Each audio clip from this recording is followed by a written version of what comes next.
All right, ladies and gentlemen of D-Class personnel, go ahead and have a seat. For those of you who don't know me, my name is Commander, and I'm going to be briefing you on the SCP you're about to go study. So what we're looking at today is SCP-3247, Object Class Euclid.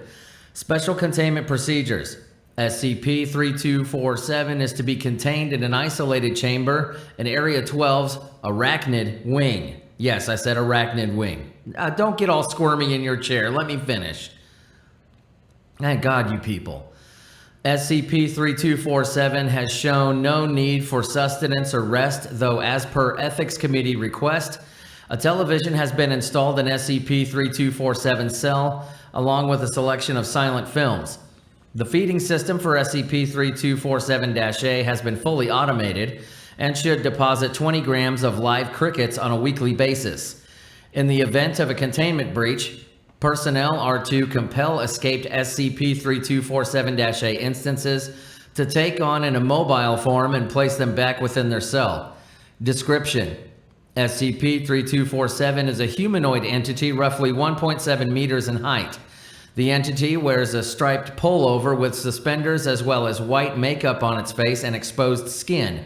Testing has revealed that SCP-3247's clothing and makeup are unable to be removed and are suspected to be a part of the organism. Further testing of SCP-3247's physical properties is hindered by its primary anomalous effect. SCP-3247 is intangible and thus incapable of directly interacting with any matter, with the exception of SCP-3247-A instances. SCP-3247 is host to a colony of arachnids designated SCP-3247-A, which live on and within the entity. SCP-3247-A instances are defensive of SCP-3247 and are easily provoked, and they instinctively swarm organisms in SCP-3247's vicinity. If, however, SCP-3247-A witness a human subject pantomiming or making particular gesticulations, the colony will coordinate to order themselves in a rough approximation of an inanimate object based off this body language. SCP-3247-A will remain in this state for up to 3 hours or until prompted to shift form. While they are in the shape of an object, SCP-3247-A take on some of the subject's properties and are somehow able to function despite being comprised wholly of spiders.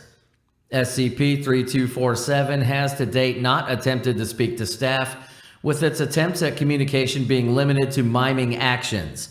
SCP-3247 has not expressed discomfort in hosting SCP-3247-A, though it does display annoyance due to their mimicry prompted by its own gesticulations, presumably because the use of props is to SCP-3247's preferred method of performance art. This is testing log SCP-3247-A. Test. Let's see here. Let me get this pulled up here. I'll go ahead and hand these out to you. Got a few printouts here. Pass them around. Quit screwing off. This is test number 3. Gesture procedure. Closed fist with both the thumb and index finger extended. Results. SCP-3247-A situated themselves in the form of a handgun. After receiving clearance from Control, D-11424 was cleared to pick up SCP-3247-A and attempt to fire it. It proved capable of firing individual spiders at extremely high velocity. Test number 15, gesture/procedure, thumb and index finger pressed together, remaining fingers extended. Results: 4 dozen SCP-3247-A paired off to form what seemed to be marijuana cigarettes. D-11424 was successful in lighting and smoking 1 pair until they were reduced to ash.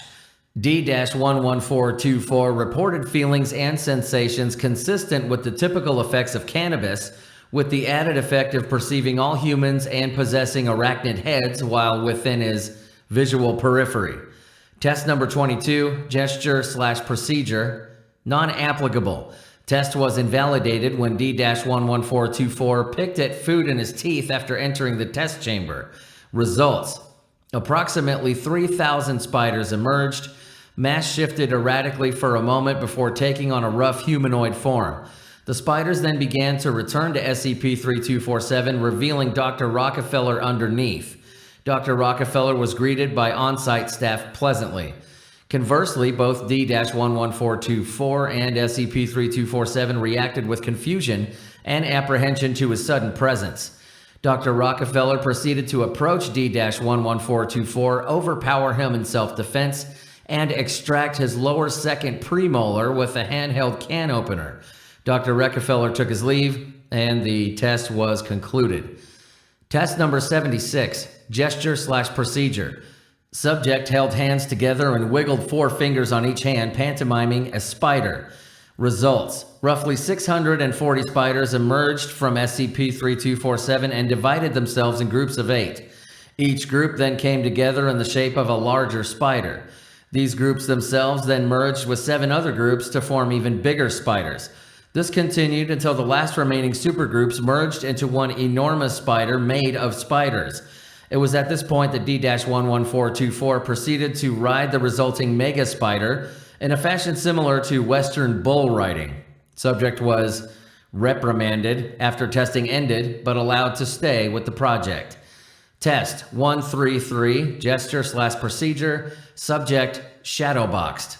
Results: a mass of approximately 3,000 spiders emerged from the subject and continued to attack and incapacitate D-11424.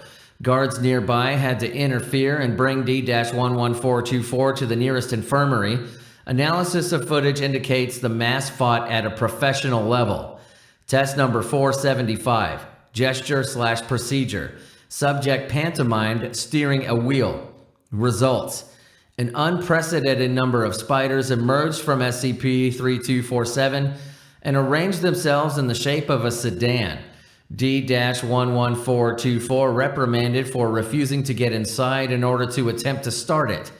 D-11424 responded to control by making a masturbatory hand gesture, to which SCP-3247-A responded by dismantling themselves and forming approximately 200 phalluses. The test, at that point, was aborted. All right, ladies and gentlemen, that's it. That was SCP-3247. You are dismissed.